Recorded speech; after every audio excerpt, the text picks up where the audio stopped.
할렐루야. 해가 바뀌어서 또 이렇게 기쁜 얼굴로 여러분을 만나 뵙게 되어서 너무나 감사합니다. 근데 별로 안 반가우신 모양이세요. 우리 함께 옆에 있는 분과 함께 이렇게 한번 인사를 했으면 좋겠습니다. 올 한 해 하나님 복 많이 받으십시오. 그렇게 인사를 네. 교회 와서 사실 오늘 제가 시편을 하나님께 올려드린 노래를 설교를 하려고 했습니다. 근데 교회 와서 보니까 하나님의 기쁨과 사랑과 노래의 이유가 되는 행복한 교회, 너무 타이틀이 너무 좋은 것 같아요. 그리고 우리 찬양대 기쁨의 찬양을 불러주셔서 저에게 너무나 감명이 있었고요. 우리 하나님 얼마나 기뻐하셨을까 그런 생각을 해보았습니다. 오늘 우리가 73편의 말씀을 가지고 하나님의 말씀을 듣고자 합니다. 말씀 듣기 전에 함께 기도하고 하나님의 말씀을 듣도록 하겠습니다. 존귀하신 아버지 하나님, 주님을 사모해서 이 자리에 모였습니다. 하나님의 성소 앞으로 나온 주님의 권속들, 주여 축복하여 주옵소서. 말씀 가운데 주님의 세계를 활짝 열어주셔서 그 하나님의 아름다움을 볼 수 있는 모든 성도님들 되게 하여 주시고, 이 말씀이 우리의 인생의 힘이 되어서 이 말씀 붙들고 날마다 주님 앞에 기쁨의 찬양을 부를 수 있는 저희들 되게 하여 주옵소서. 감사하며 우리 주 예수 그리스도 이름 받들어 기도드리옵나이다. 아멘. 우리 서로 이렇게 인사를 나눴지만 2019년도가 정말 여러분의 인생 가운데 최고로 행복한 해가 되었으면 좋겠습니다. 아멘. 예. 근데 여러분, 제가 이렇게 설교를 준비하면서 우리 인생 가운데 최고의 행복이 무엇일까에 대해서 서치를 좀 찾아보았습니다. 어떤 상태가 여러분들에게는 가장 행복한 상태일까요? 어떤 것이 여러분의 가장 지고의 복이 되겠습니까? 하버드 조지 메일런트라는 교수가 72년 동안 814명의 사람들의 인생을 이렇게 앙케이트 조사를 해가지고 보니까 사람이 행복했을 때 있었던 그 조건이, 인생에 대해서 사람이 마음이 긍정적인 태도를 가질 때 정말 행복했다, 그렇게 행복의 조건을 찾았더라고요. 그런가 하면 종교인이라고 해야 되겠죠. 해민 스님 들어보셨습니까? 그 사람 책이 유명해요. 근데 그 사람이 이렇게 뭐라고 이야기했냐면, 뭐니 해도 자기 마음이 제일 편한 게 최고의 행복이다, 그렇게 이야기를 했더라고요. 여러분, 레미제라블이나 장발장 들어보셨죠? 빅토르 위고라는 문학가인데, 이 사람은 인생의 최고의 행복은 내가 다른 사람에 의해서 사랑을 받고 있다는 것을 확신할 때, 그때가 인생 가운데 최고로 행복한 거다, 그렇게 이야기를 하고 있는 것을 발견해 봤습니다. 조금씩 차이는 있지만 인간에게 행복이라는 것은 외부적인 조건은 아닌 것 같습니다. 인간의 마음의 상태에 따라 그 행복이 달려있다라는 것이 공통적인 그런 공통점인 것 같습니다. 사랑하는 여러분, 어떤 마음일 때 여러분이 마음속에 최고의 행복감을 느끼십니까?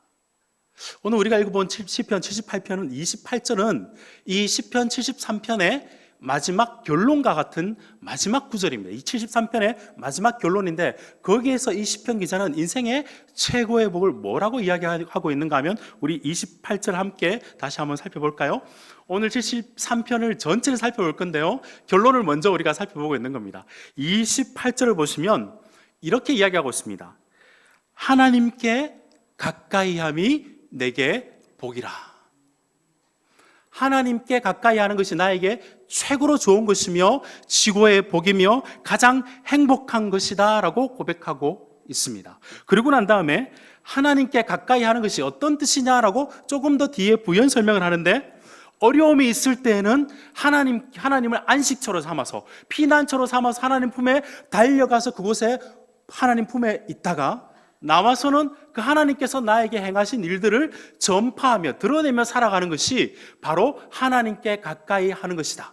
그것이 나의 최고의 복이다라고 이 시편 기자는 그렇게 인간의 행복을 정의내려고 있습니다. 여러분, 정말 여러분도 하나님께 가까이 하면 여러분에게 최고의 복입니까? 감사합니다. 이 아멘이 안 나올까 봐 걱정을 많이 했습니다. 근데 여러분, 하나님께 가까이 함이 최고의 복이라는 그 고백이 어떤 상태와 어떤 사람이 하느냐에 따라서 달라질 수 있습니다.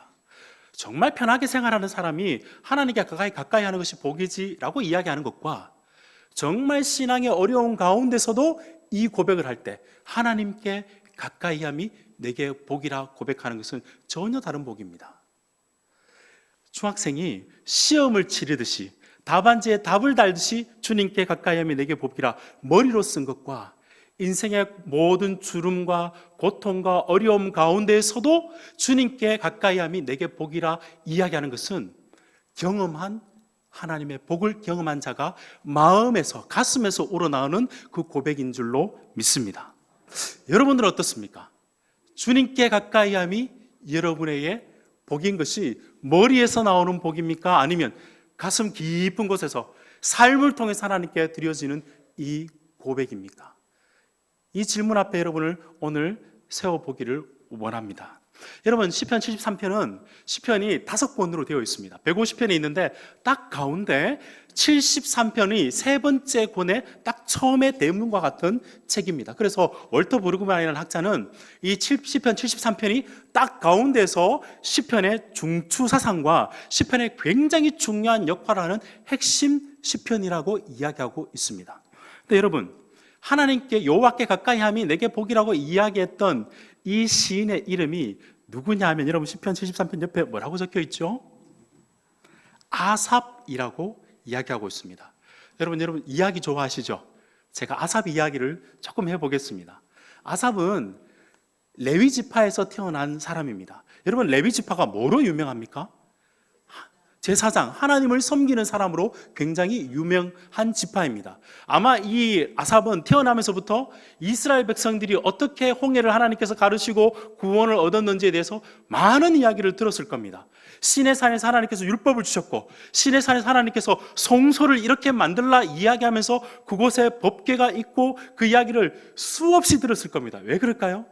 레위 지파의 정체성, 레위 지파의 자부심이 바로 이 언약궤에서 성소에서 하나님을 섬기는 것이 그 지파의 자부심이고 특권이었기 때문이었을 겁니다. 그래서 아삽은 이 언약궤, 법궤, 성소 이야기를 들을 때마다 너무너무 자랑스러울 것이었습니다. 그런데 유년 시절에 이 언약궤에 대해서 굉장히 안 좋은 기억이 얽힌 사연이 하나가 있습니다.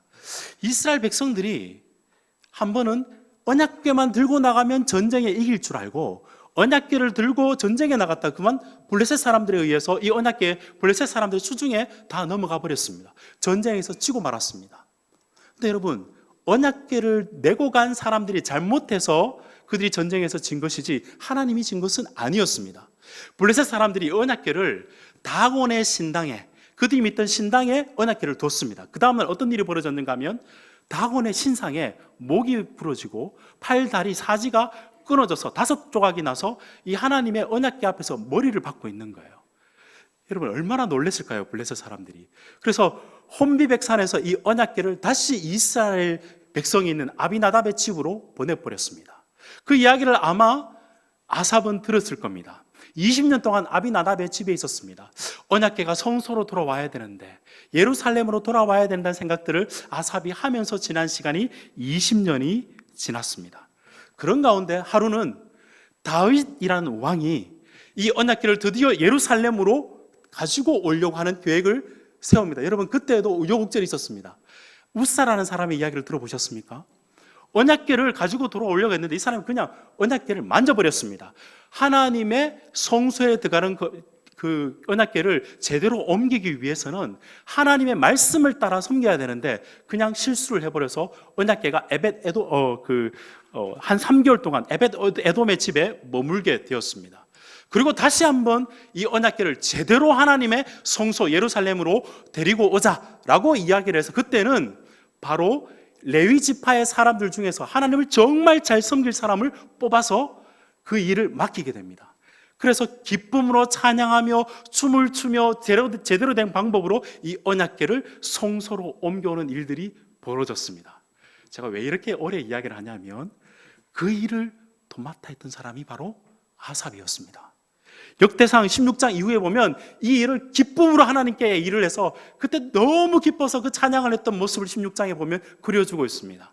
그래서 그 이후에 하나님의 성소에서 찬양 사역자, 예배를 인도하는 자로 이 아삽이 세워졌고 이후로는 아삽의 자녀들이 그 일을 계속 맡는 일을 해왔다는 것이죠. 아삽이 얼마나 하나님께 예배를 드리면서 기쁨의 찬양을 드렸을까 여러분 한번 상상해 보시길 바랍니다.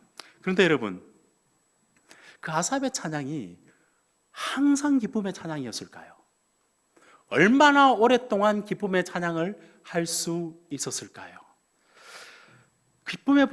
기쁨의 찬양을 부르던 아삽이 점차 그의 노래가 좀 불평의 노래로 변하기 시작합니다. 그래서 어디서 살펴볼 수 있는가? 7편 73편 1절에서부터 3절까지의 말씀을 보면 살펴볼 수 있습니다. 제가 먼저 1절의 말씀을 여러분들 대신해서 읽어드리겠습니다. 하나님이 참으로 이스라엘 중 마음이 정결한 자에게 선을 행하시나. 아삽이 노래를 하는데 지금 정답을 이야기합니다. 하나님은 하나님을 섬기는 백성들, 마음이 정결하고 의인들에게 복을 베푸시는, 선을 베푸시는 분이십니다 라고 정확하게 고백을 합니다. 그런데 여러분, 이 고백에는 약간의 비꼬인 말, 비아냥이 들어가 있습니다. 제가 조금 표현을 다시 해본다면 이런 표현일 것 같아요. 네, 하나님께서 백성들에게 선한 것을 베풀어 주신다는 것 제가 잘 알지요. 네, 잘 압니다. 이런 식의 비아냥이 약간 들어가 있습니다. 입으로는 이 고백을, 정답을 이야기하지만 마음으로 못 받아들이는 것 같아요. 왜 제가 이런 이야기를 드리냐면 2절과 3절의 말씀을 함께 보도록 하겠습니다. 함께 읽어볼까요? 시작. 나는 거의 넘어질 뻔하였고 나의 걸음이 미끄러질 뻔하였으니 이는 내가 악인의 형통함을 보고 오만한 자를 질투하였음이로다. 아멘. 아멘하기가 참 불편한 구절이죠. 진리를 알았습니다. 하나님은 선하신 분이라는 걸 알았습니다. 근데 그게 그 진리를 안다고 해서 내 마음의 기쁨으로 오진 않았습니다. 왜냐하면 그 진리가 내 실생활에는 그렇게 느껴지지 않았기 때문이었습니다. 그래서 그는 지금 미끄러질 뻔하고 넘어질 뻔했다는 표현을 하고 있는데, 이걸 신앙의 말로 말하자면 신앙의 길에서 떠날 뻔했다, 다시는 하나님을 믿지 않을 뻔했다라고 고백하고 있는 겁니다. 왜 그랬다고 하죠? 3절 말씀을 보면 이렇습니다. 악인의 형통함을 보고, 거기 각주 1번 1의 형통함, 밑에 보시면 평안함 이렇게 되어 있죠. 샬롬이라는 뜻입니다. 의인에게 샬롬이 있어야 되는데, 하나님이 약속하신 샬롬이 있어야 되는데 오히려 악인들이 잘 사는 모습을 보고 이 지금 아삽의 마음이 상한 겁니다. 그때까지는 매우 기쁨의 노래를 불렀는데 지금 아삽의 노래는 기쁨의 노래가 아니라 불평의 노래로 변하기 시작했습니다. 과거처럼 기쁨의 노래를 부를 수가 없었습니다. 여러분, 여기 모르긴 해도 아마 우리 가운데는 각자가 부르는 시편 73편 1절에서부터 3편의 레파토리가 있을지도 모르겠습니다. 아마 주일날은 그런 이야기 잘 하지 않을지도 모르겠습니다. 그러나 가정에서나 여러분의 직장에서나 학업 가운데 어쩌면 그런 이야기를 할 줄도 모르겠습니다. 네, 하나님 좋으신 분이라는 거 내가 잘 알지요. 그런데 하나님, 그 하나님 선하심이 나와는 별로 상관이 없는 것 같아요. 다른 사람들은 다 형통하게 살고 TV에 나오는 악한 사람들도 다 잘 사는데 왜 의인들은, 하나님의 백성들은 이렇게 힘들게 살고 있습니까? 도대체 나보고 어떻게 이해하라고 그러십니까? 라는 불평의 시편 73편 1절에 3절의 노래가 여러분 가운데 있을 줄도 모르겠습니다. 아삽의 마음이 딱 그랬습니다. 그래서 아삽은 이 악인의 형통함의 모습을 하나님께 불평하는 듯이, 아니면 오늘 우리가 이 본문 말씀을 읽으면서 우리에게, 나에게, 그리고 여러분에게 호소하는 듯이 이 악인의 형통함에 대해서 매우 자세하게 쓰고 있습니다. 조금만 쓰면 좋을 건데 4절에서부터 길게 봐서는 12절까지의 말씀을 악인의 형통함에 대해서 쭉 쓰고 있습니다. 짧은 시간이지만 함께 조금 살펴봤으면 좋겠습니다. 4절에서부터 5절의 말씀을 아삽은 그 악인의 형통함을 이렇게 설명하고 있습니다. 그들은 죽을 때에도 고통이 없고 그 힘이 강건하며 사람들이 당하는 고난이 그들에게는 없고 사람들이 당하는 재앙도 그들에게는 없나니. 악인들이 죽을 때도 너무 잘 죽는다는 거예요. 호상이라는 겁니다. 우리는 악인들이 잘 살다가도 끝에는 권성징악, 끝에는 한번 이렇게 죽을 때는 힘들어야지 비극으로 끝나면 마음이라도 좀 편할 것 같은데 악인들이 끝에도 잘 죽는다는 거예요. 호상이라는 겁니다. 그런가 하면 살 때 힘이 좋다라고 이야기하는데 여기서 힘이라는 것은 몸입니다. 몸이 건강한 거예요. 장애도 없고 어떤 불편함도 없고 오히려 시간적 여유가 많아서 몸매마저 좋습니다. 그런가 하면 고난도 없다라고 이야기합니다. 흔히 당하는 재앙도 없다는 겁니다. 여러분, 우리가 신문을 보면 잘 알지만 꼭 이상하게 어렵고 힘들고 그런 사람들이 재앙이 많고, 악인들은 이상하게 재앙도 다 피해가는 것 같아요. 그 흔한 교통사고, 찰과상 이런 것도 잘 없는 것처럼 그렇게 아삽의 눈에는 보였다는 것입니다. 한마디로 의인들에게 샬롬이 있는 것이 아니라 악인들에게 오히려 건강하고 평안이 보장되어 있는 것 같다. 그렇게 아삽은 악인의 형통함을 우리에게 말하고 있습니다. 이쯤 하면 끝나면 좋은데 악인의 형통함을 매우 속이 상했든지 좀 희화화해서 만화 캐릭터처럼 그 사람들의 모습들을 또 우리에게 그려주고 있습니다. 6절에서부터 12절까지의 모습인데요, 제가 여러분을 대신해서 조금씩 한번 읽어드리겠습니다. 6절에서 7절의 모습을 보시면 그들의 외모를 이렇게 그리고 있습니다. 그러므로 교만이 그들의 먹거리요 강포가 그들의 옷이며 살찜으로 그들의 눈이 솟아나며 그들의 소득은 마음의 소원보다 많으며, 사실을 이야기하는 것보다 감정적으로 너무나 그 사람들이 싫었다는 거죠. 그 사람들 보기만 해도 교만이 목에 목걸이처럼 주릉주릉 달려있는 것처럼 보입니다. 옷만 봐도 남들에게 위압감 있고 폭압적이고 강압적으로 보입니다. 그런가 하면 여러분 살이 쪘는데 눈두덩이 이만큼 부었을 정도로 살이 쪘다라고 이야기하고 있는 겁니다. 지금 이건 사실을 이야기하기보다는 그들이 너무너무 부하게 잘 살고 자기의 생각하는 것보다 더 많은 소득을 얻어서 온갖 맛집과 시간의 여유가 되어서 여행을 다닐 수 있는 여유 있는 사람으로 보인다라고 그렇게 우리에게 그려주고 있습니다. 그런가 하면 8절과 9절에도 어떻게 묘사하고 있는가 제가 여러분을 대신해서 읽어드리겠습니다. 그들은 이번에는 그들의 말에 대해서 이야기하고 있습니다. 그들은 능욕하며 악하게 말하며 높은 데서 거만하게 말하고 그들의 입은 하늘에 있고 혀는 땅에 두루 다니도다. 무슨 표현일까요? 제가 이 표현을 생각해 보면서 생각난 사람이 이런 사람입니다. 모 항공회사의 가족들, 여러분 기억나십니까? 백화점이나 이마트에 일하는 사람을 무릎 꿇혀놓고 갑질하는 사람들, 그런 모습이 떠올랐습니다. 입이 하늘에 있답니다. 얼마나 교만했으면 입이 하늘에 있고 혀가 땅에 있어서 모든 사람들을 함께 거만하게 이야기하면서 그 사람들을 씹어 돌리면서 험담하고 비방하는 모습들로 악인의 형통함을 그려내고 있습니다. 10절과 11절 모습을 더 볼까요? 10절과 11절. 그러므로 그 백성들이 이리로 돌아와서 전에 가득한 물을 다 마시며 말하기를 하나님이 어찌하여야 지존자에게 지식이 있으랴 하는도다.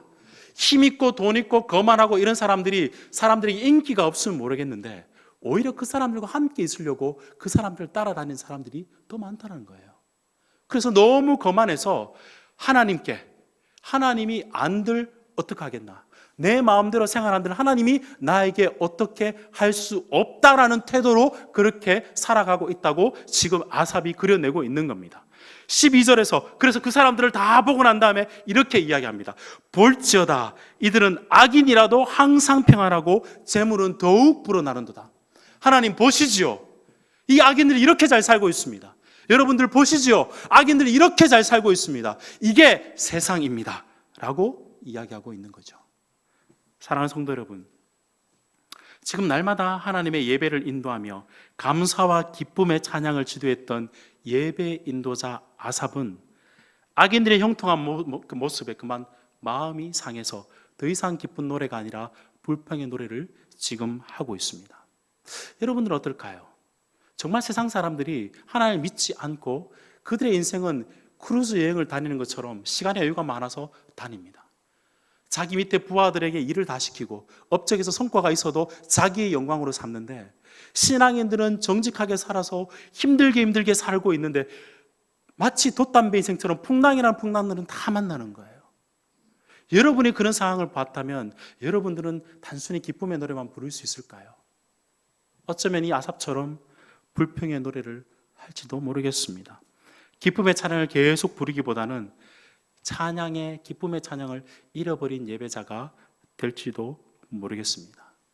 사실 시인이, 이 아삽이 이렇게 불평의 노래를 부른 것은 단순히 눈에 보이는 그 사람들의 형통함 때문만은 아니었습니다. 이제 본격적으로 조금 더 깊은 내용으로 들어갑니다. 이 사람들이 악해서만 내가 하나님 이런 것이 아닙니다. 사실은 이 문제 때문입니다 라고 13절과 14절에서 우리에게 이렇게 설명합니다. 제가 여러분 대신해서 읽어드리겠습니다.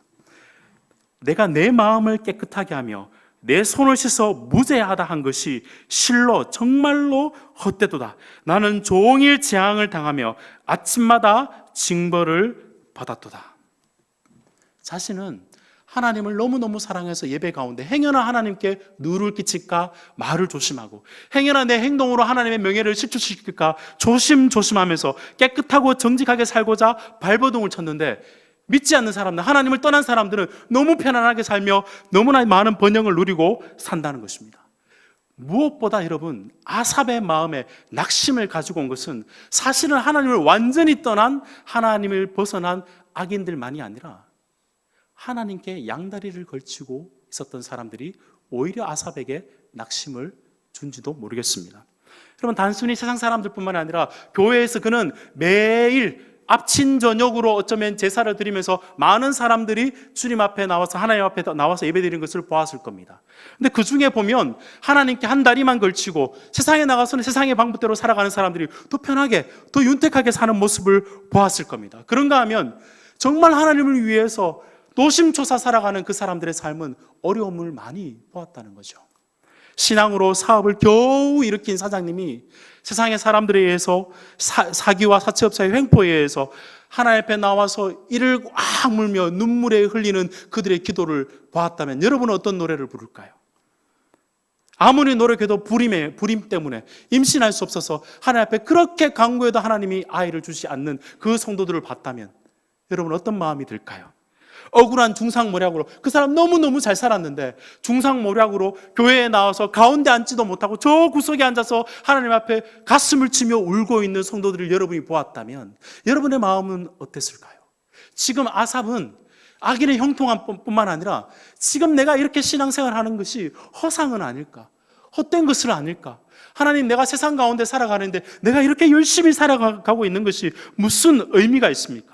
이럴 거면 왜 이렇게 번거롭게 예배를 드리는 겁니까? 어찌해서 하나님은 자기 백성에게 특별히 좋은 것도 주시지도 않고 특별히 보호해 주시지도 않는 것이, 하나님 내가 왜 이렇게 하나님을 열심히 섬겨야 될까요? 지금 아삽은 신앙에 대해서 회의와 낙심이 찾아온 겁니다. 그리고 이 악인의 형통함과 자기 자신에 대한 신앙의 낙심, 그 밑에 무엇보다 그의 마음을 낙심케 했던 것은 하나님에 대한 지식이었습니다. 하나님 선하시다면서요. 하나님 사랑이 많으시다면서요. 근데 왜 나는? 근데 왜 우리 성도님들은 주님 사랑에서 나온 이 모든 성도들에게 이렇게 아픔이 있습니까? 여러분 이 고민해 보셨습니까? 맞죠? 우리는 이 고민을 하면서 입으로 다 이야기는 하지 못합니다. 그런데 이 생각이 드는 걸 어떡하겠습니까?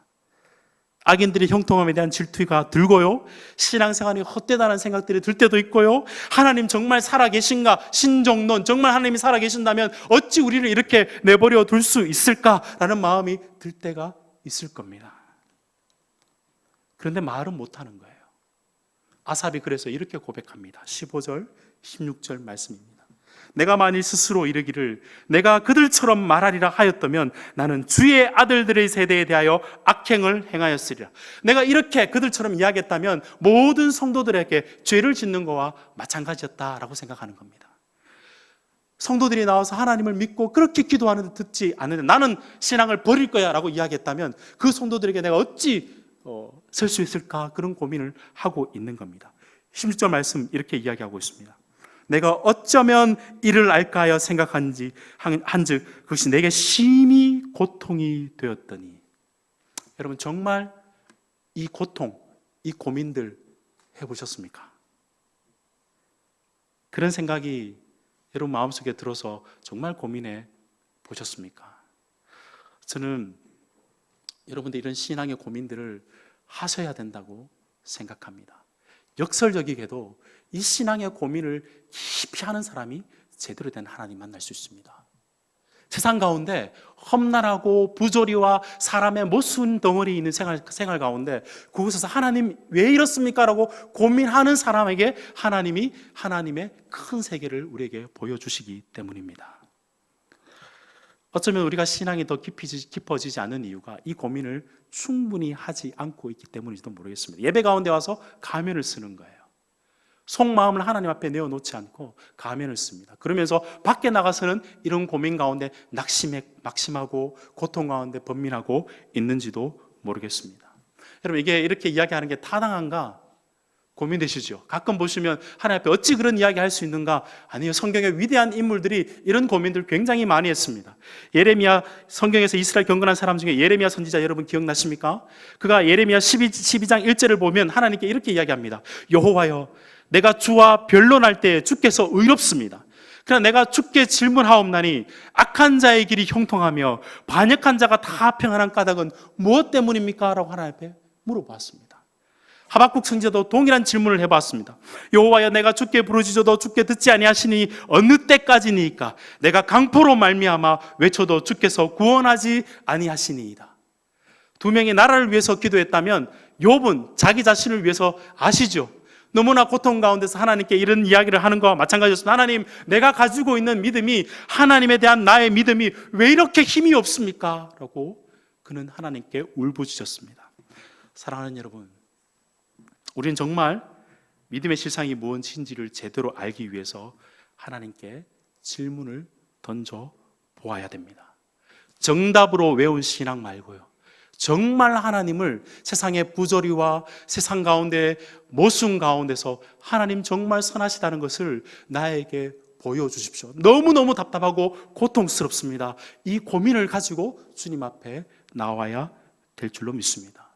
여러분, 제가 여러분이 고민만 하는 수동적인 신앙인이 되라고 이야기하는 것이 아닙니다. 고민만 하고 집에 있고 고민만 하며 산속에 들어가는 그런 것이 아니라 이 고민을 하면서 주님 앞에 나오는 능동적인 신앙인이 되어야 될 줄로 믿습니다. 그렇습니다. 고민이 고민으로 끝나지 않고 이 신앙의 이 고민이 우리의 신앙의 진짜 힘이 되기 위해서는 이 고민을 가지고 주님 앞으로 한 발짝 더 나와야 됩니다. 그리고 우리가 어떻게 할 수 있는가? 17절 말씀. 이 17절 말씀은 시편 73편의 분기점과 같은 말씀입니다. 감정이 바뀌며 완전히 전환이 이루어지는 핵심 구절입니다. 17절 말씀을 저와 여러분이 함께 한 목소리로 읽어보도록 하겠습니다. 시작. 하나님의 성소에 들어갈 때에야 그들의 종말을 내가 깨달았나이다. 악인의 형통함이 아니라는 것을 깨달을 때가 언제였다고 이야기하고 있습니까? 하나님의 성소에 들어갈 때라야. 오늘 말씀의 제목입니다. 하나님의 성소에 들어갈 때의 끝을 알 수 있다라고 시인은 고백하고 있습니다. 수많은 고민과 악인에 대한 형통함과 내 신앙이 정말 효과가 있는 건가, 하나님 정말 선하신 거 맞는가, 여러 가지 고민을 가지고 하나님 앞에서 성소 안으로 들어갈 때라야 거기에서 끝을 보았다라고 지금 아삽은 고백하고 있습니다. 여러분, 여기서 우리가 한 가지 생각해 볼 게 있습니다. 아삽은 날마다 예배를 드렸던 사람입니다. 그런데 오늘 이 고백 가운데 하나님의 성소에 들어갈 때라야, 그는 몸으로는 매일 성소에 들어갔습니다. 그런데 정말 더 하나님의 성소, 하나님의 임재 앞에, 하나님과 인격적인 고백 앞에, 그분 앞에 섰을 때, 그때에 비로소 하나님을 만나고 하나님의 뜻을 알게 되었다는 겁니다. 여러분, 신앙의 고민, 다른 어떤 것이 아니라 평소에 여러분이 드렸던 예배 가운데서 하나님을 정말 간절히 사모해서 그 고민을 가지고 주님 앞에 나올 때에 하나님께서 하나님의 세계를 여러분에게 펼쳐 보여주시리라 믿습니다.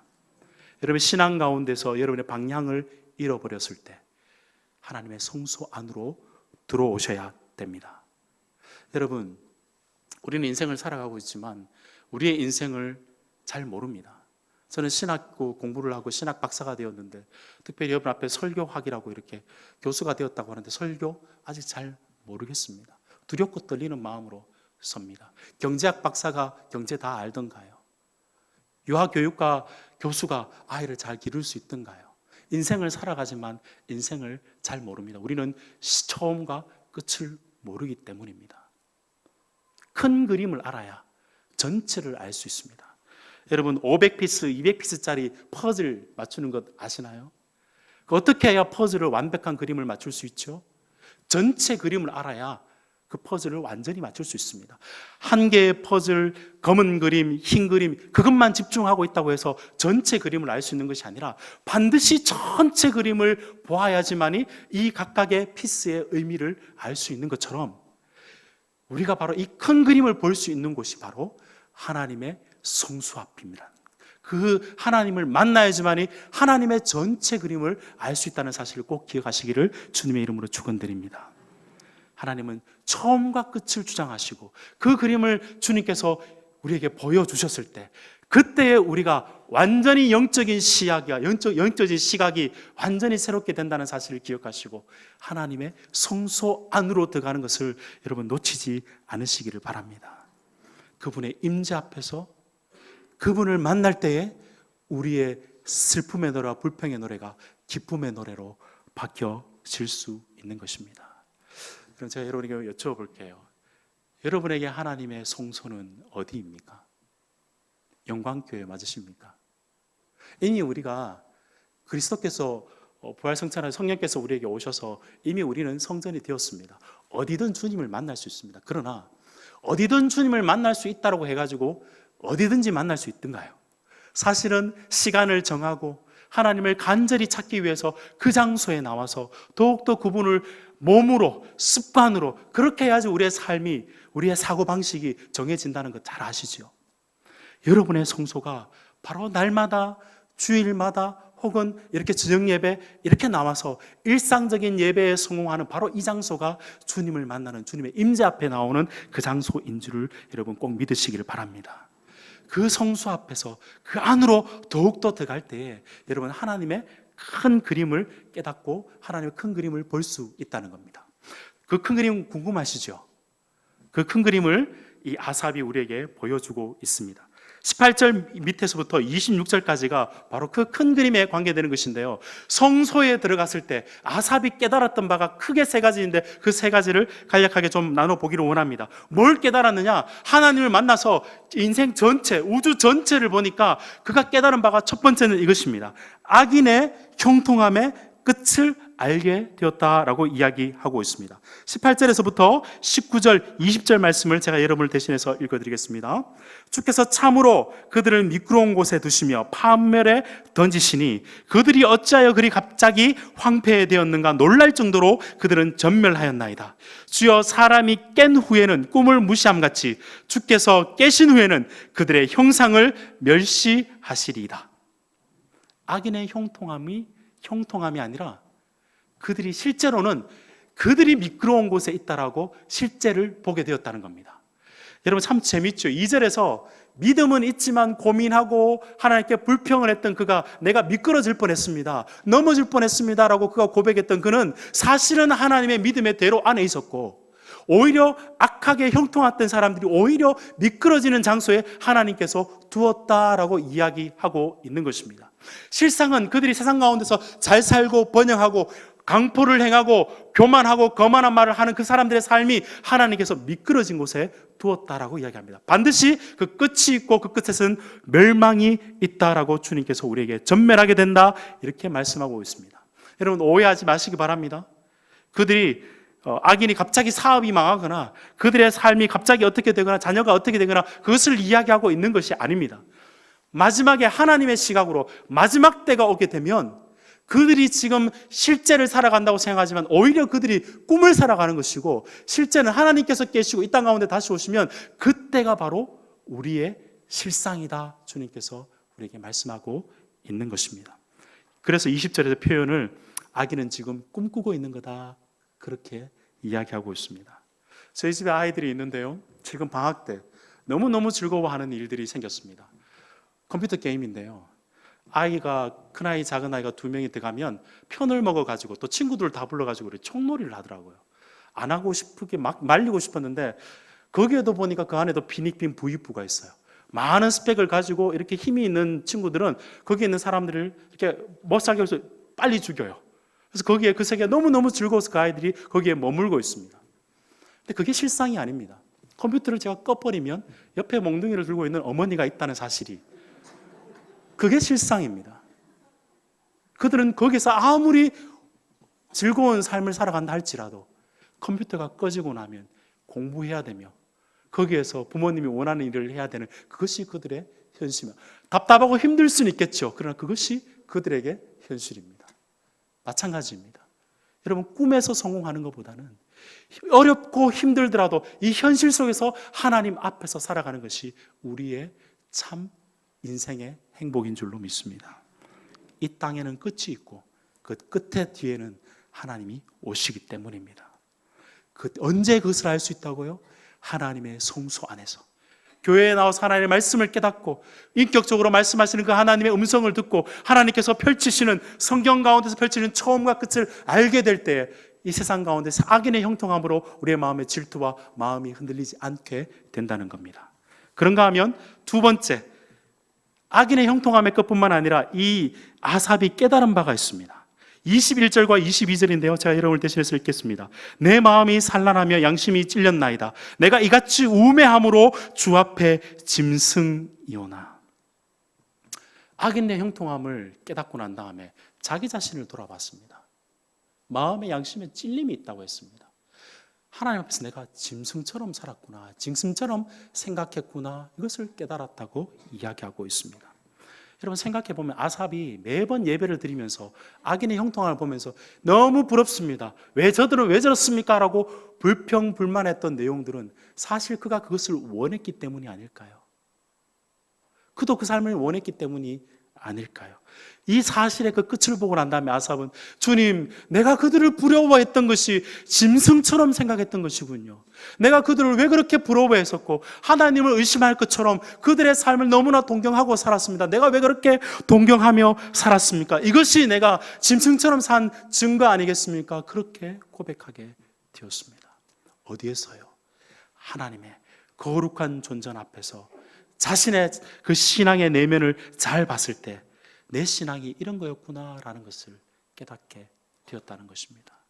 여러분, 빅터 프랭클이라는 유명한 유대교의 심리학자를 아실 겁니다. 그 사람은 아우슈비츠 그 죽음의 수용소에 갇혀서 그가 심리학자이고 굉장한 논문을 썼지만 그가 그곳에서 하루 종일 생각했던 게 어떤 생각이었을 것 같습니까? 하루 종일 먹는 것만 생각했답니다. 어떻게 하면 내가 요 다음에 요 음식을 먹을 수 있을까? 어떻게 하면 요 다음에 요 음식을 먹을 수 있을까? 여러분, 하나님을 떠나서 갇혀서 생활하게 되면 우리의 마음이 굉장히 고상한 것을 생각하는 것 같지만 어떨 때는 세상의 번영과 세상의 눈에 보이는 그 허상을 따라서 우리의 마음의 생각들이 마치 짐승처럼 생각한다는 것, 어쩌면 그것이 우리의 믿음의 실체인지도 모르겠습니다. 그러나 여러분, 여기서 끝이 아닙니다.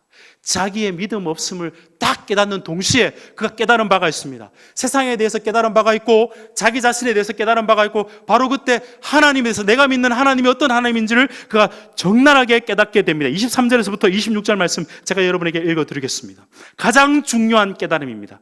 내가 항상 주와 함께하니 주께서 내 오른손을 붙드셨나이다. 주의 교훈으로 나를 인도하시고 후에는 영광으로 나를 영접하시리니 하늘에서는 주 외에 누가 내게 있으리요 땅에서는 주밖에 내가 사모할 리가 없나이다. 내 육체와 마음은 쇠약하나 하나님은 내 마음의 반석이시요 영원한 분기시니이다.